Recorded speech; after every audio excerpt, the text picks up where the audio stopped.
Fala galera, imagina que um cara começa a ser seguido por um espírito raivoso e toda noite ele sai do armário. Pois esse é o filme Aterrorizados de 2017 e eu sou o EF, o espírito frufru. Então vamos recapitular.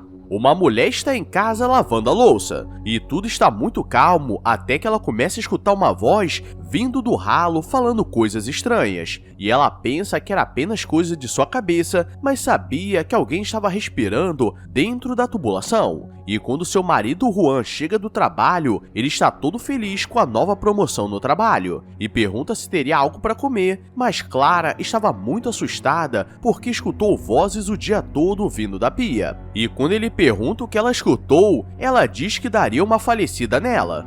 Eita porra. E galera, essa é a nova desculpa para não lavar a louça. Só falar que os talheres estão nervosos. Vai que voa 37 facadas de leve. Durante a noite, Clara levanta para ir no banheiro e Juan começa a escutar um som de batidas na parede e começa a achar que é seu vizinho Walter. E isso era muito suspeito porque sua esposa foi no banheiro e não voltou até agora. Mas antes, ele vai no vizinho porque na volta ela pode ter errado o quarto e parado no do Walter. O problema é que o cara não responde nada e quando ele volta para casa percebe que o barulho não vinha do vizinho, mas sim do seu banheiro. E quando entra, Clara estava sendo jogada de um lado para o outro. Ele fica desesperado sem saber o que fazer e tenta segurá-la, mas os espíritos estavam muito mequetrefes e acha que ela deu uma falecida de leve porque o melado estava para todo lado. E depois de alguns dias, vemos Juan em uma clínica e ele foi preso como se fosse louco. Alguns velhos aparecem e começam a falar que acreditava na história dele, porque aquilo costumava acontecer, mas Juan acha que estava sendo zoado por eles para tentar confessar. Mas eles mostram algumas fotos e falam que há alguns anos outras pessoas passaram pelo mesmo incidente espiritual e eles estão buscando provas para mostrar que ele é inocente. E ele diz que seu vizinho Walter poderia ajudar porque ele deve ter escutado alguma coisa. Mas aí que vem o mistério, porque vamos entender aonde Walter estava.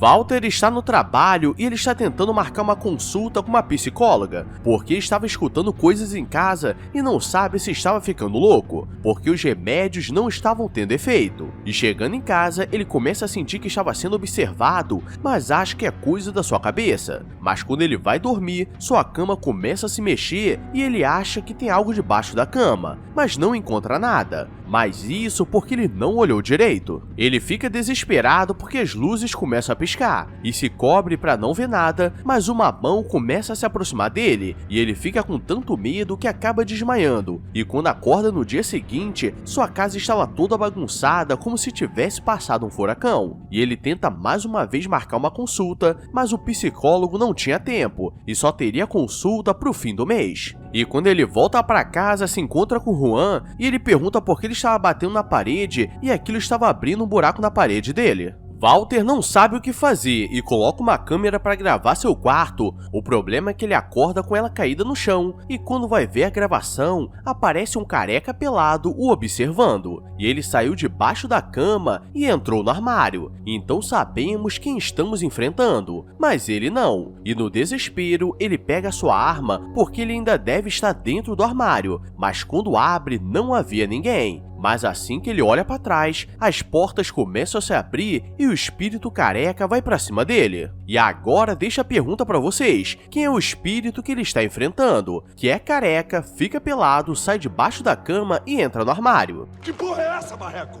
E se está sobrevivendo até aqui, deixa o like e se inscreve, porque estamos apenas começando. No dia seguinte, o jovem mequetrefe está jogando bola quando o Walter começa a falar para ele meter o pé, e o jovem anda de costas na rua e acaba falecendo, mas ele também pediu. E Juan e Clara passam na casa da família para desejar os pêsames, e durante a noite essa mulher está muito triste e faria de tudo para ter seu jovem mequetrefe de volta, mas o que ela não contava que isso poderia se tornar real. Rosentock recebe uma ligação diferente porque ele trabalhava com casos especiais e ele chama o comissário Funes da polícia para ver o que estava acontecendo. E quando chegam na casa da mulher, o boneco do filho dela estava na sala e eles começam a achar que ela estava tão desesperada que pegou o corpo enterrado, mas ela diz que ele apareceu do nada e começou a pedir algo para comer, então ela colocou um pouco de leite e biscoito, igual seu jovem gostava, E galera, qualquer pessoa normal meteria o pé da casa e deixaria pro espírito, até porque os juros do Minha Casa e Minha Vida estão altos. Os dois começam a pensar como ela deve ter feito isso, e quando as luzes se apagam, ao invés de ficarem com medo, os dois começam a falar mal da mulher, achando que ela estava louca. E do nada o copo de leite é derrubado, e mesmo assim eles querem acreditar que não é algo espiritual, e começam a teorizar que pode ser apenas um espasmo muscular pós-morte. Eles passam a noite com a mulher para ter certeza que tudo ficaria bem, e a perícia é chamada porque eles precisavam registrar como roubo de corpos, e Rosentock vai do lado de fora para respirar porque esse caso estava muito bizarro, e ele reconhece uma mulher que estava tirando fotos e ela era Moira Albrecht, que era especialista no paranormal, e antigamente ela tinha um programa de TV falando sobre o mundo espiritual, e ela diz que estava na rua porque havia algo acontecendo no lugar, e ele a chama para ver se tinha algo na casa, e Funes começa a falar que aquilo era uma operação policial e não poderiam deixar pessoas malucas entrar, porque podem contaminar a cena. Ela começa a olhar a casa e diz que tinha algo errado acontecendo, e Rosentock diz que já tinha visto muitos casos bizarros que pareciam espirituais,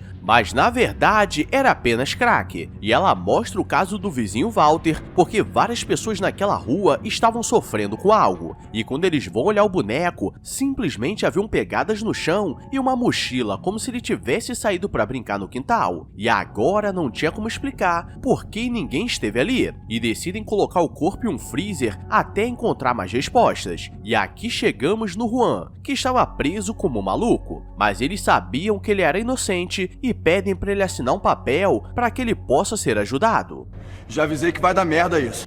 E vou te falar, é mais perigoso assinar um papel sem ler do que enfrentar um espírito sem ver. Eles pedem autorização para passar algumas noites na casa dele, para investigar, e como não tinha nada a perder, ele autoriza. E chegando no local, tudo estava bagunçado, e ao mesmo tempo que eles olhavam a casa do Walter, Moira olhava a casa do Juan, porque ali tinha algo muito suspeito ligando as duas casas, e ela está preparando alguns equipamentos para identificar que tipo de espírito eles estão enfrentando, e como a casa estava muito escura, eles não conseguiam enxergar os detalhes. Os dois começam a escutar um som estranho vindo da cozinha e percebem que alguns talheres estão flutuando, e Rosentock tenta tocar para ver se estava preso por algo, e uma faca voa em sua mão. Então o caso está resolvido, pessoal. Os talheres que estão revoltados. Que porra é essa, Marreco?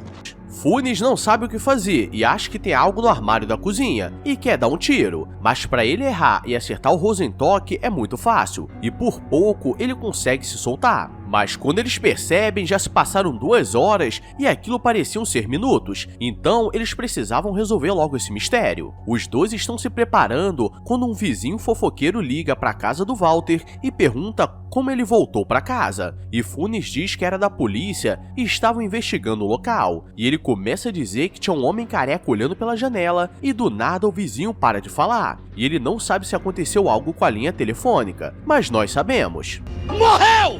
Ele vai até a casa do Juan e na sala havia uma grande rachadura na parede, e Moira diz que aquilo era obra de um espírito muito forte, e Funes começa a enxergar vários espíritos escondidos, e não sabe se é coisa da sua cabeça, então ele sai para respirar um pouco, porque aquilo já estava muito bizarro, e ele percebe que tinha algo acontecendo na casa do vizinho, mas quando chega não encontra nada. Mas tinha um barulho que estava vindo de dentro do armário, e quando ele abre, o vizinho estava preso. E agora se prepara para um momento nervoso de terror, porque Funes volta para falar com Moira e ela diz que o que eles estavam enfrentando era algo muito poderoso de baixa qualidade, e do nada um braço aparece e ela vira boneco, e alguma coisa começa a atacar, mas ele não consegue enxergar nada, e quando ele volta à consciência, ele tenta falar com Rosentock, mas ele não responde, porque nesse dia cada um precisava enfrentar o seu leão, ou no caso, o seu fantasma. E a mãe do Mequetrefe aparece com uma cara de alucinada e diz que faria de tudo para ter seu filho de volta, e ele não poderia fazer nada, e quando ele tenta fugir, ela reaparece do lado de fora, então ela estava por trás disso tudo, e por pouco ele consegue sobreviver. Funes tem uma ideia brilhante, e ele colocaria fogo em tudo.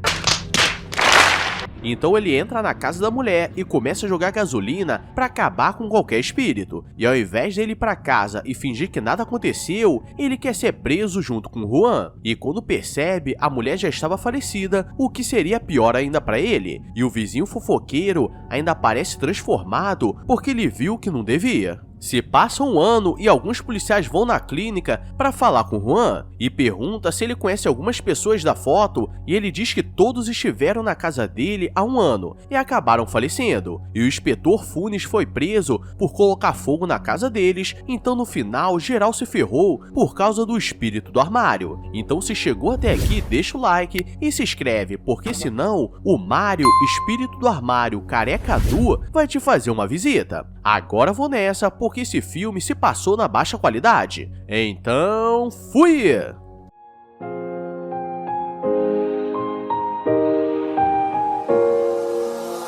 I walk a lonely road, the only one that I have ever known. Don't know where it goes, but it's home to me, and I walk alone.